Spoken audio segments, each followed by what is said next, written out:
I grew up in Africa and always believed that crocodiles and people don't mix.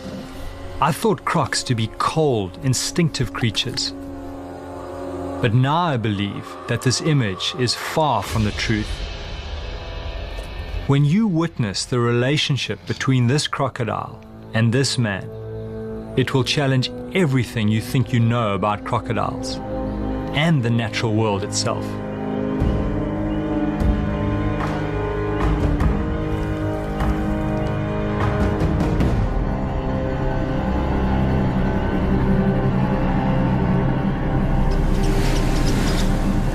My journey of belief starts here in southern Africa, on a boat in the Okavango Delta. My name is Roger Horrocks, and I was one of the first people to dive underwater with Nile crocodiles. Our expedition led us into a cave system we called the Dragon's Lair. This is the place where Nile crocodiles up to 5 meters long drag their prey.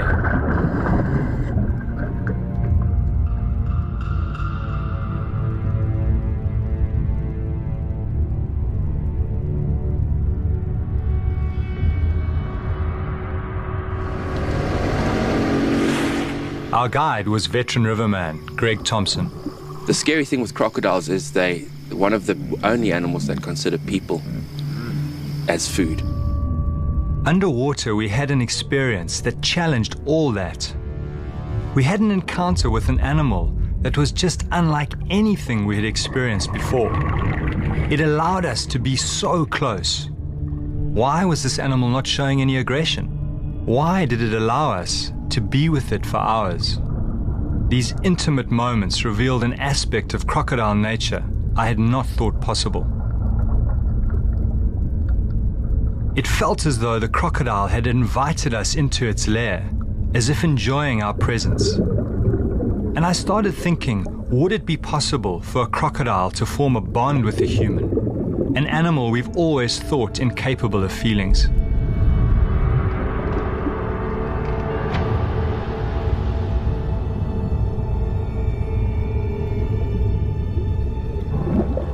The thinking on crocodiles is that they're not capable of emotions such as love and affection and loyalty, etc. They have an ancient brain. So generally scientists would say that, they're basically motivated purely by survival and by food or protection.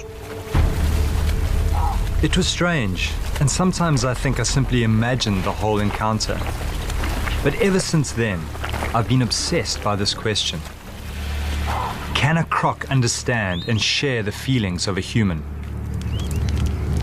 In my search for an answer, I stumbled across what seemed an unbelievable story about a 1,000-pound crocodile who is supposed to live in harmony with a man.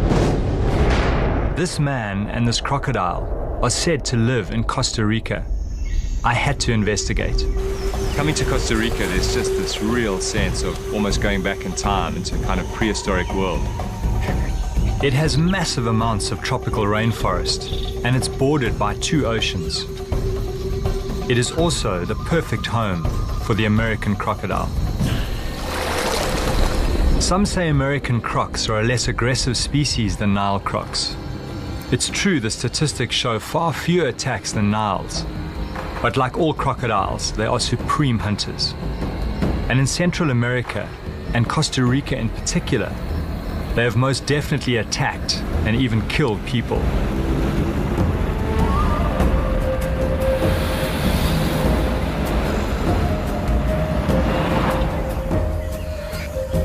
My introduction to American crocodiles starts here, at the Tarcolos River.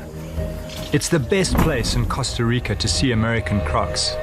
They are densely packed, 25 crocs per kilometer. I'm looking for a man called Juan Betreo.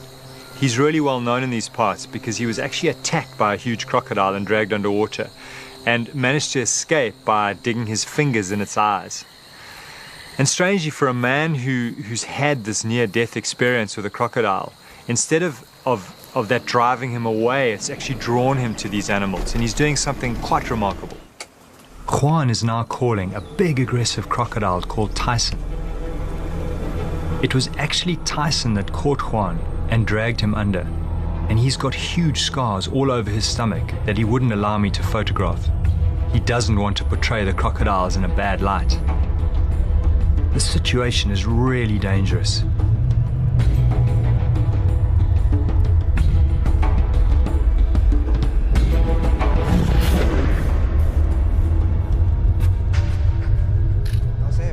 Conocer a la gente que pues todos los cocodrilos no son tan agresivos como a veces parecen.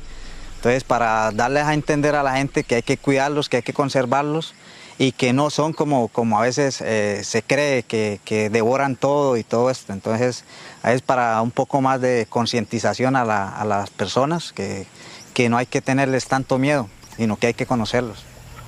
Watching this, it is very clear that these animals are capable of learning. There's an intelligence here. And what I found even more remarkable is that they are wild animals. In other words, they're living in a wild river, they're not dependent.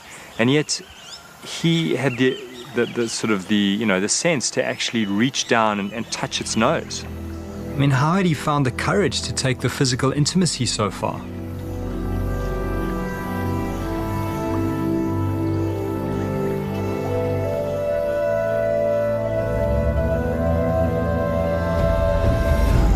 This is incredible.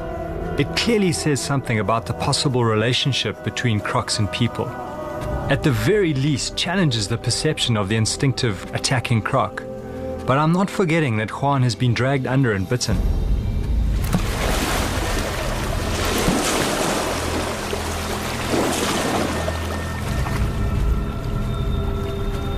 It's hard to imagine more intimacy with a croc. But Juan keeps telling me about Tarzan Chito. He's the man I heard about, who's supposed to swim with a huge croc. Juan told me to travel to the East Coast and find a girl, Jocelyn Aguera. She could introduce me to Chito.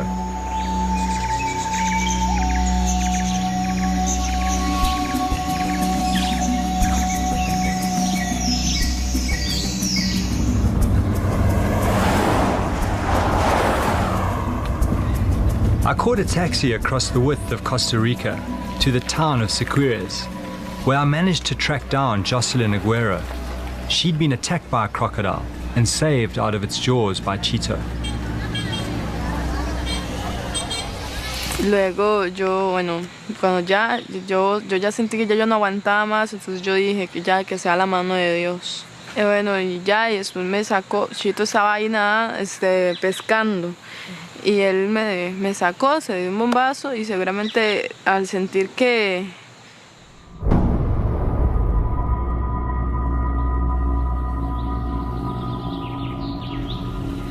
Jocelyn led me to where Chito lived. I was really excited to finally meet Chito. But he hardly came across as the Tarzan that he'd been made out to be. He was a far more gentle, calmer person. I'd been expecting a tougher, macho guy. Chito led me down to the water to meet the crocodile he calls Pocho.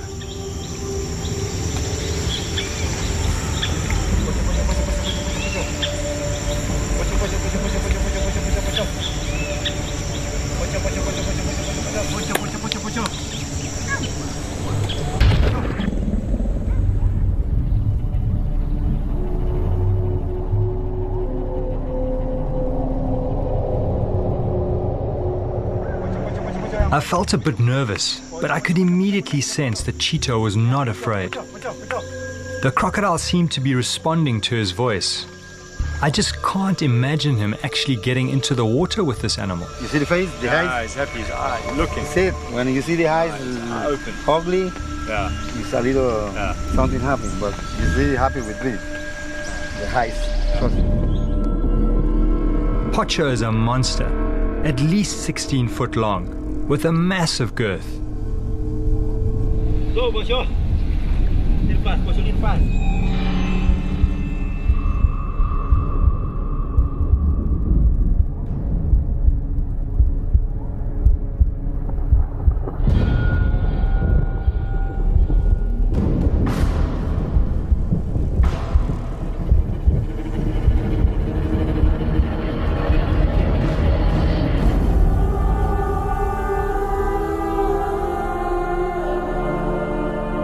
had Chito penetrated the forbidden boundary and joined a giant crocodile in the water? It seemed impossible, but here it was in front of me.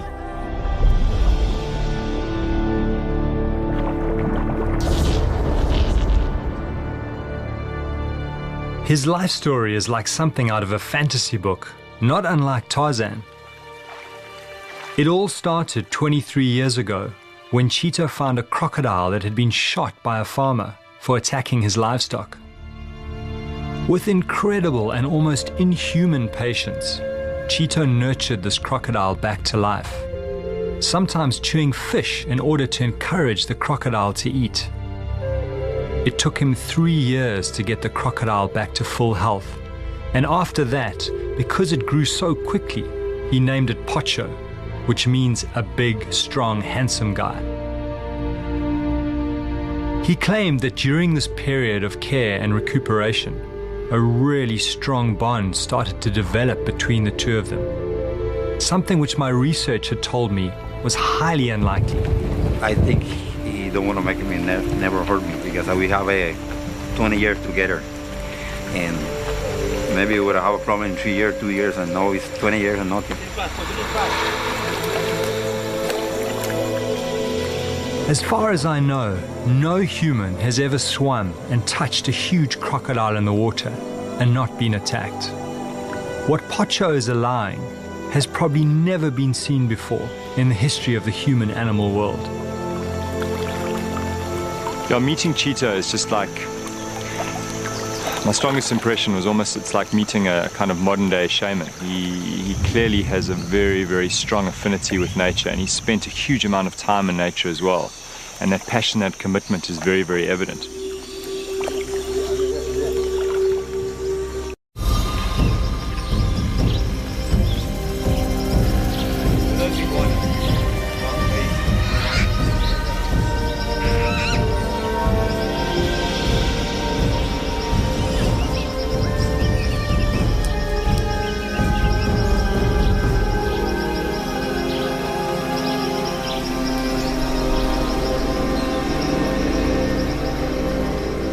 As a child, Chito used to find injured wild animals and nurture them and release them back into the wild.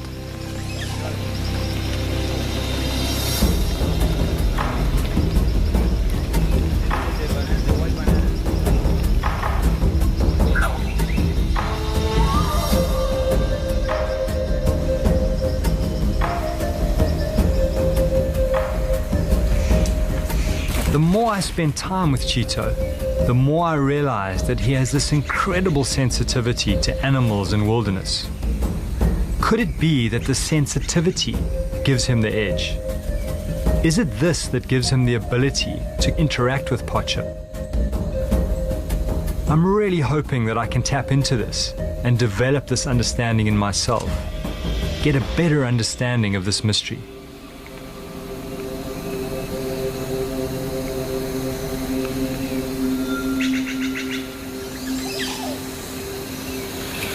Chito was determined to take me deep into the jungle, to a place that is very special to him and Pocho.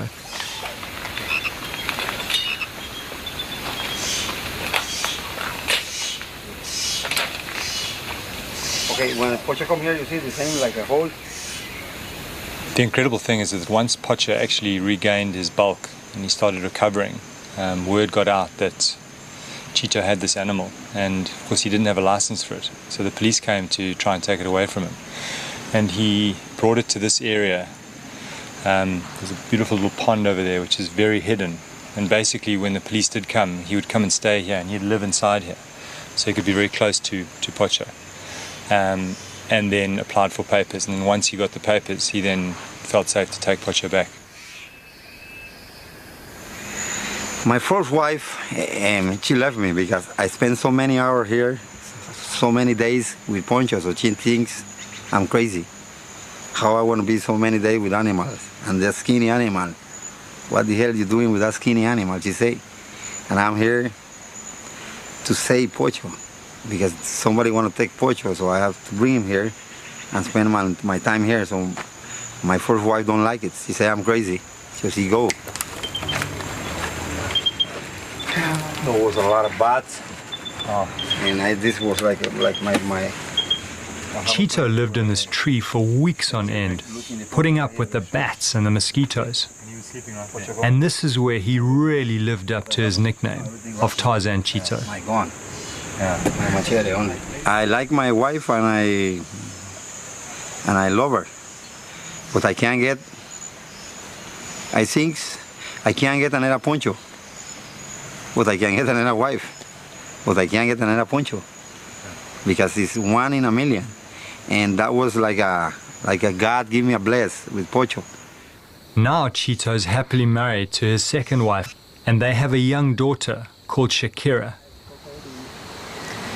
No, nunca, porque Pocho es como un hijo para nosotros y uno nunca se sentiría celoso de un hijo hacia un padre. Son cariños diferentes.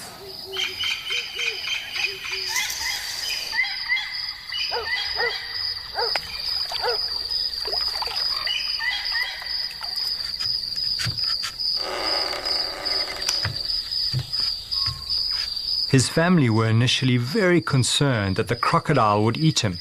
So Chito had to sneak out in the middle of the night to be with his beloved crocodile. Chito's wife, Olga, thought he was actually out drinking with his buddies. But she became suspicious when he kept coming home with his clothes wet. Y él entró y estaba mojado, entonces yo le pregunté por qué y me dijo que se había caído en el estanque que hay frente a la casa. Pero le seguí preguntando y me di cuenta que era que estaba con el cocodrilo adentro.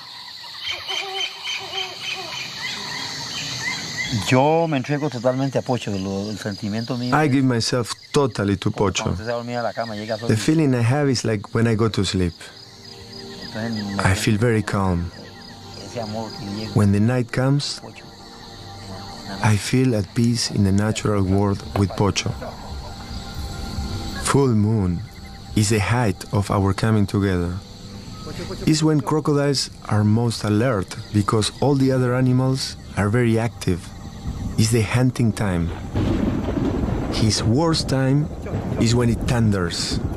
He gets out of the water. I think he knows the lightning is dangerous.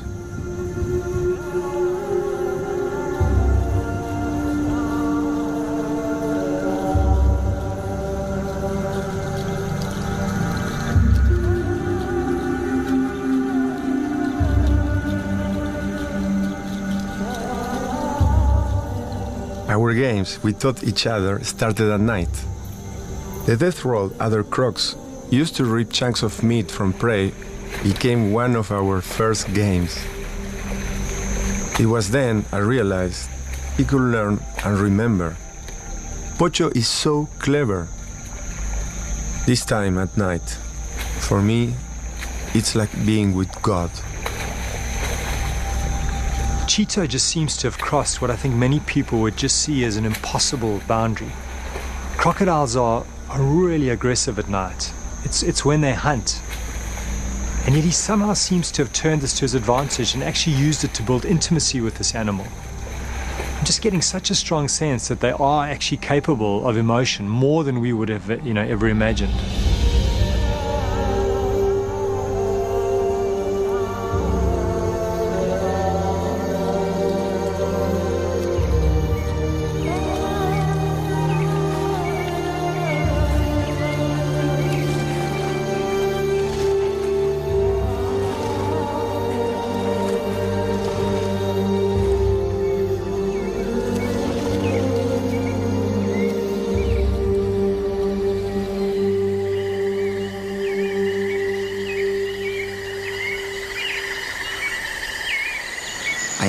I feel like an animal, so they feel me like a brother, like something. But if I don't feel like an animal, I can't go close to them because I feel they want to think I'm a people and I want to hurt them. Once Pocho was big and healthy again, Chito released him into a nearby river system. Waking up the next morning, Chito couldn't believe his eyes. There was Pocho sleeping on his veranda. After that, he tried releasing him a few times again, but the same thing happened. And so Pocho became part of the family, his daughter Shakira growing up around this huge animal.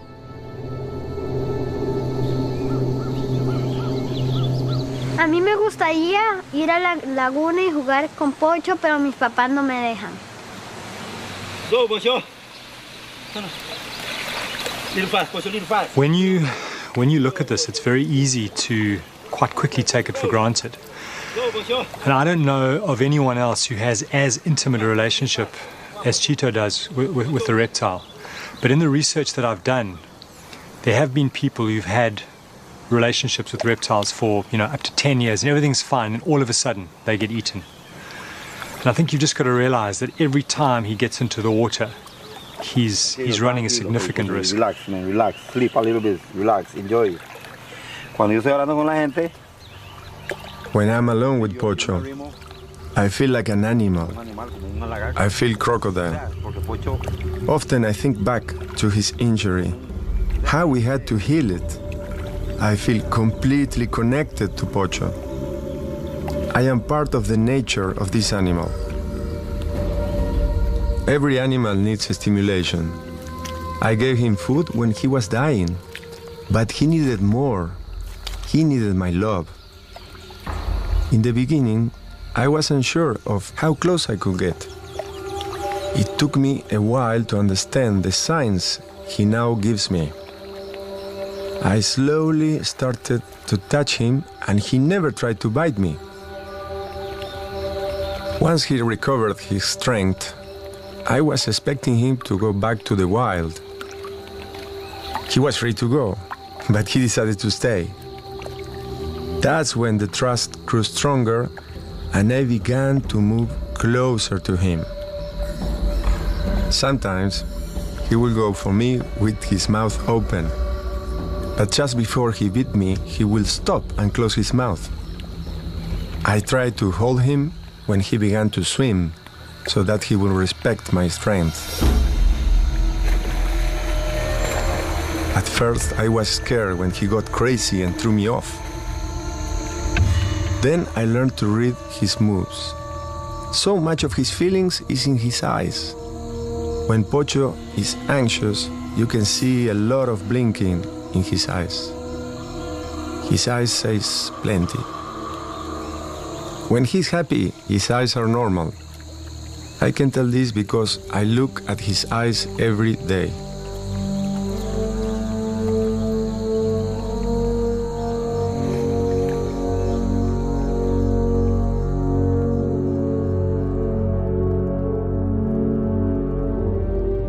He loves the touch. He loves me. He also watches my eyes. I communicate through my eyes that I don't want to hurt him. Pocho no me ve a mí hace rato, entonces yo vengo y tal vez vine de San José. Cuando vine con ellos, vengo y me siento con él ahí. Al rato me descanso un rato ahí. El calor de él, yo me siento tranquilo y me acuesto ahí me ruleo un rato con él.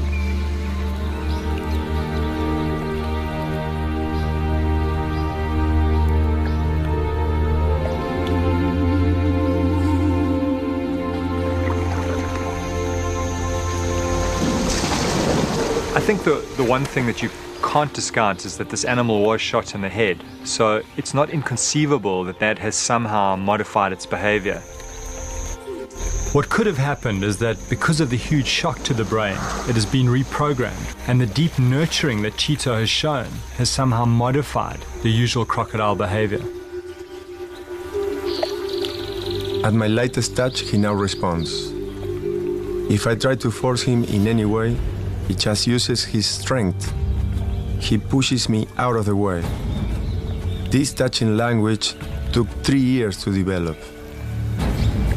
There is another form of communication. You see, crocs can feel a struggling animal from hundreds of meters away. I use the vibration I make with my hands in the water to communicate with him.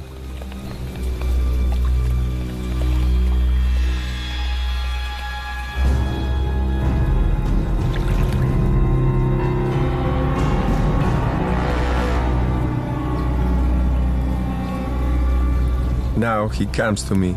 He loves the touch. But he also likes to touch me with his body. Very gently when he's happy and with strength when he's agitated.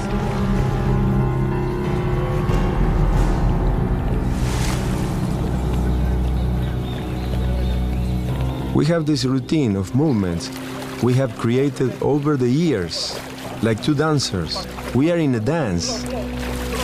If I forget one of the moves, he doesn't like it. He won't cooperate. That's when I have to go back and do the movement again.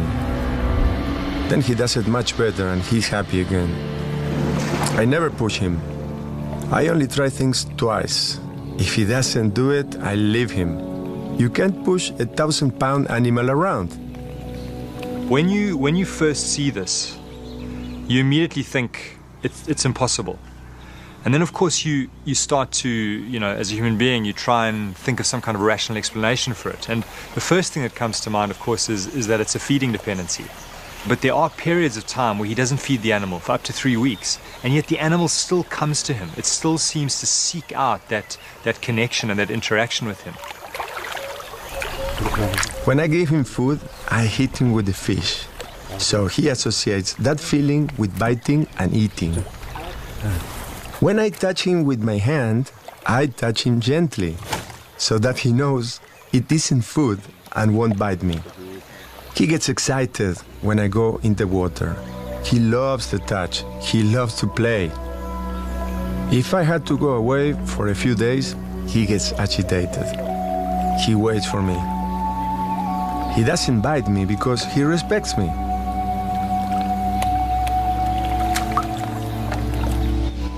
I've been completely seduced by what I think is the true nature of this relationship. But I was about to experience a completely different side to the story. Costa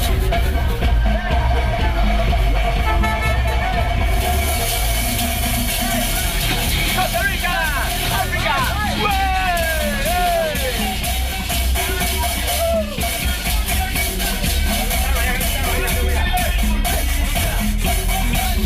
I was suddenly swept up in this musical journey through town, which was actually a way of advertising the show that Chito was going to be performing on Sunday.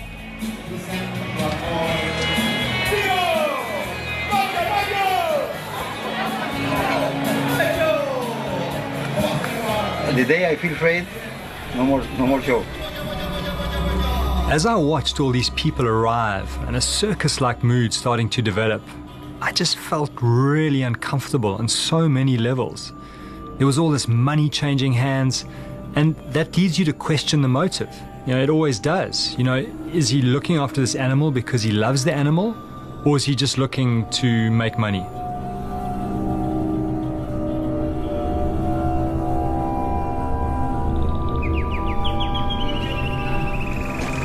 What I'm seeing today is just very much, it's like very commercial and it's almost a bit disappointing.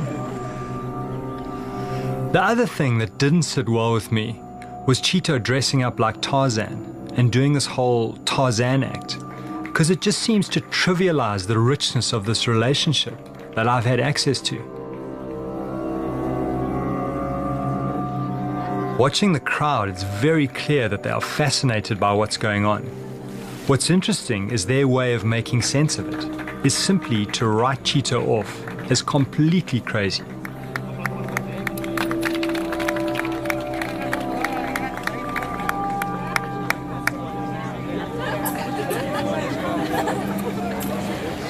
I thought, I can't believe this. And it's unbelievable. I mean, I would never do that.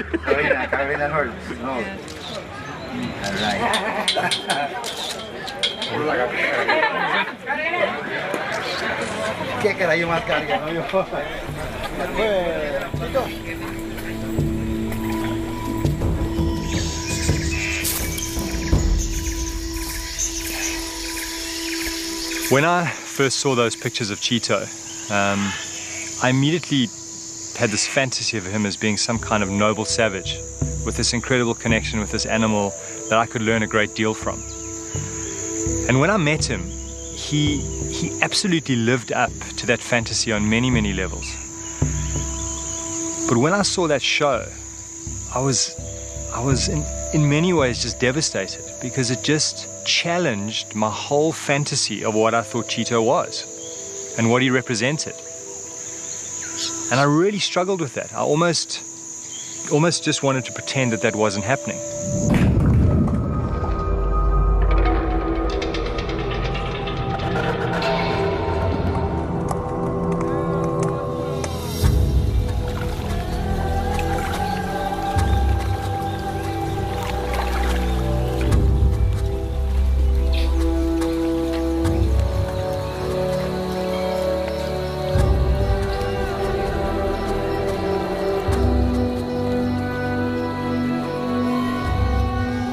And now I'm starting to wonder if Pocho would relate to all people like he does to Chito.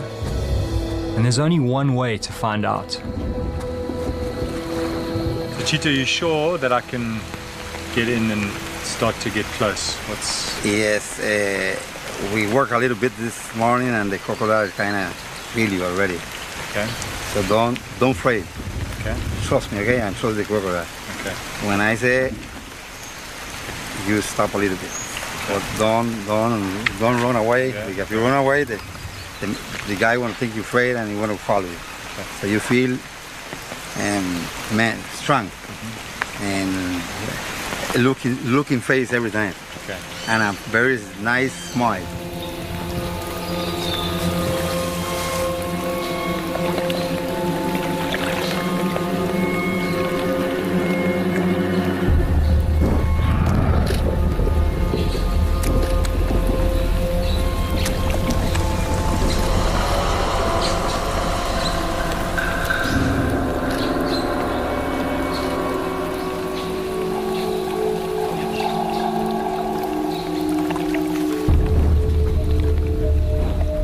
The first time I got into the water with Chito and Pocho, I was really relying on Chito to put himself between me and the crocodile at all times and minimize the risk of an attack. The only other person that got into the water with them had his ribs broken when the animal just lashed out with its tail.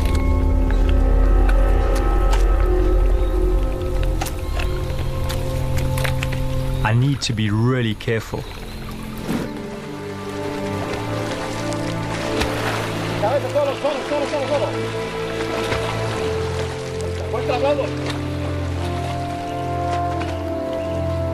I'm starting to get a richer picture of the language of the crocodile.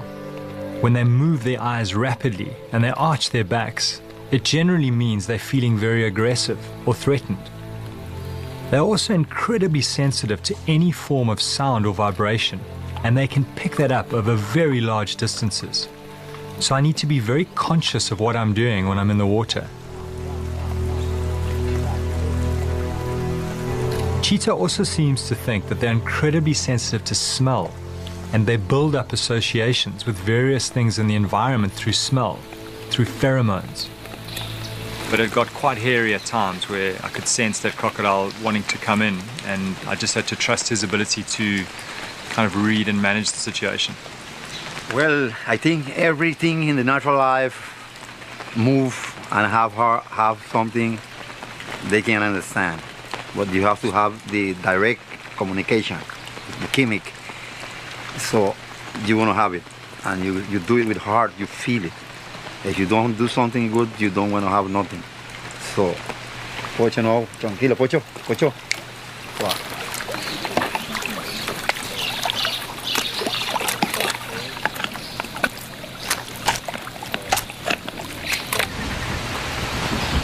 Tomorrow I've decided to put the camera down and get into the water with the animal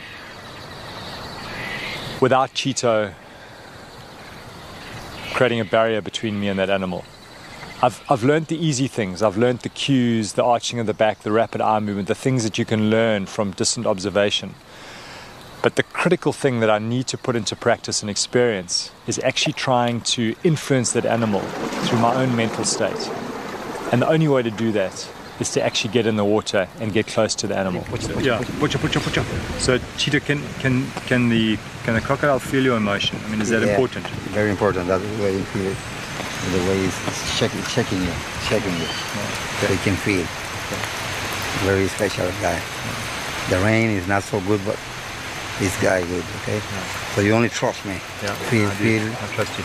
I need you take off your shirt, because Pocho maybe Chito wanted me to take my shirt off because the croc is used to him in the water without his shirt. When Chito's working with Pocho, he's constantly talking to him as if he's talking to a human. And what's more important than the words themselves is the actual way they're spoken. I'm really just trying to control my fear. Yeah, I think the risks, I mean, we weighed up the risks, and the risks are fine.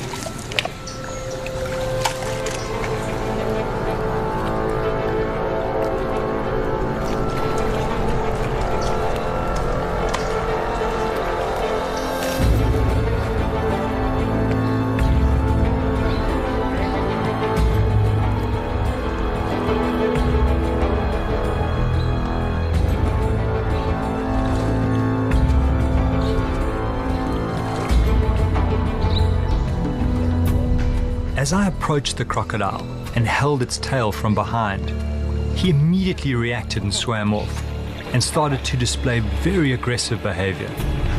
He was clearly not happy with my presence in the water. His arched tail in crocodile language indicated he was agitated. And this is interesting because it's clearly the relationship is between the crocodile and Chito. That's where the trust lies. So that's the basis of this entire relationship. I'd been rejected by this crocodile and I was leaving the next day. I just wanted one more chance to see if I could create some kind of connection. Before I met Chito, I would never have considered engaging a 16-foot male crocodile on the surface.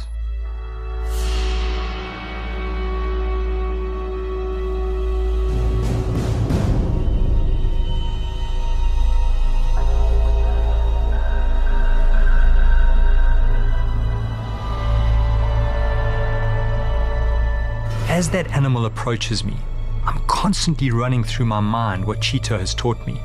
The most critical thing is to just be extremely confident, because without doubt, these animals can pick up if you're scared.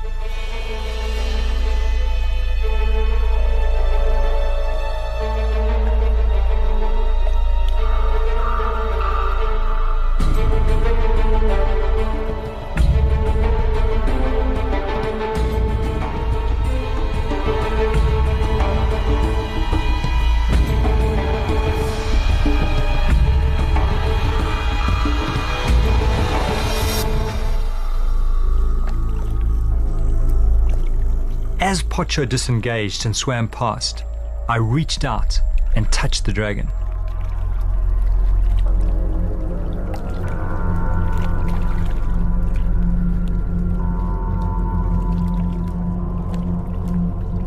Pocho seemed calm, not reacting to the touch.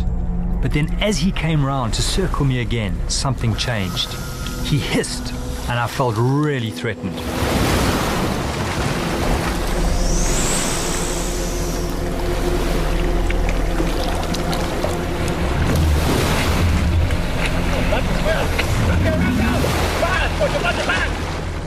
You feel vulnerable. I mean, those teeth coming towards you, it's pretty, it's pretty scary. But in my mind, I already had a positive outcome. Estresado, entonces puse la mano en la cola y me hizo un toque en la cola ahí como que, y ahí iba. Y al primer tiro sí que iba a explorar, pero el segundo tiro tal vez iba como no a comérselo, pero como decirle que fuera de aquí. O sea, no sé, algo así como que él defendiendo su territorio. Pero ya el segundo tiro sí venía, o sea, no lo vi que venía, desde que venía allá ya venía como muy más loco, ¿entiende? Explíquele eso.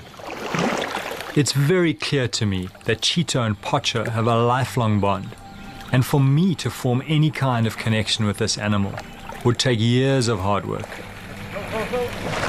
Being in the water with this animal made me realize just how reliant Pocho is on Chito. And the problem is that Pocho could easily live to be over 100 years old. So what would happen to the crocodile when Chito dies? The plan is that when Shakira gets to 18, she will start to learn the crocodile language. and slowly take over the care of Pocho. Porque él es parte de mi familia y yo siempre he estado con él y yo lo quiero mucho y lo voy a cuidar cuando esté grande y lo quiero mucho, mucho, mucho. Por mucho tiempo lo voy a cuidar mucho, mucho.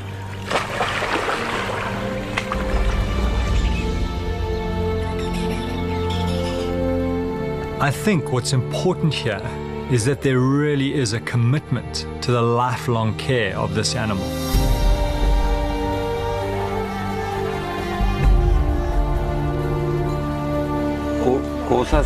Cosas que ha hecho que yo comparto mucho con él. I have shared a great deal with Pocho when we are alone. Que él ha hecho hacia mí. Things that he has done to me, nobody has seen them. If I have a problem or a difficult situation, I come to him. I speak to him. I feel that he understands me and he answers me back, like saying, "Be patient. There is a God that knows things, and everything will be all right."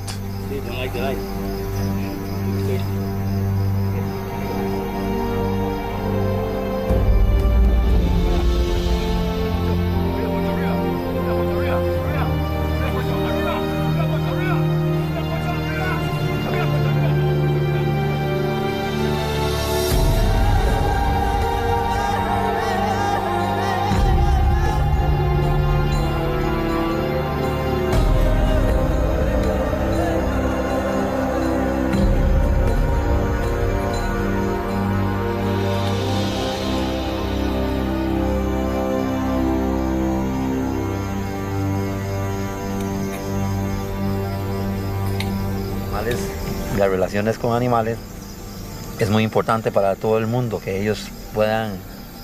The relationship with animals is very important for all the world.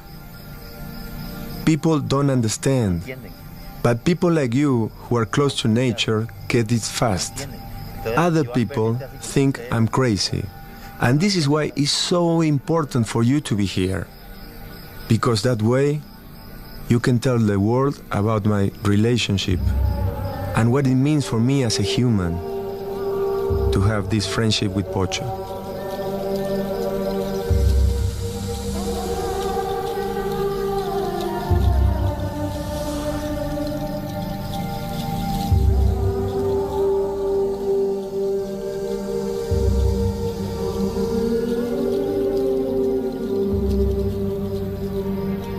Chito's relationship with this ancient creature is based on over 20 years of commitment and love. Chito has taught me that humans have the potential to form deep bonds with crocodiles. This changes my whole perception of what I once believed to be a cold, instinctive animal. I still have so many questions, but I leave behind perhaps the greatest mystery I have ever seen, with the knowledge that the primal connection I felt with a crocodile in those caves in Africa was true.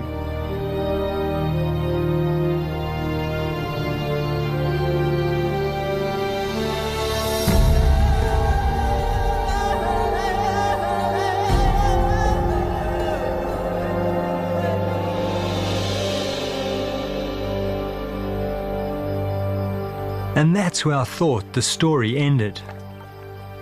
Then a few months later, I heard tragic news from Costa Rica. Pocho the crocodile had suddenly died of natural causes, leaving Chito and family distraught. And I wondered in my sadness if the world would ever see a man and a crocodile in love again.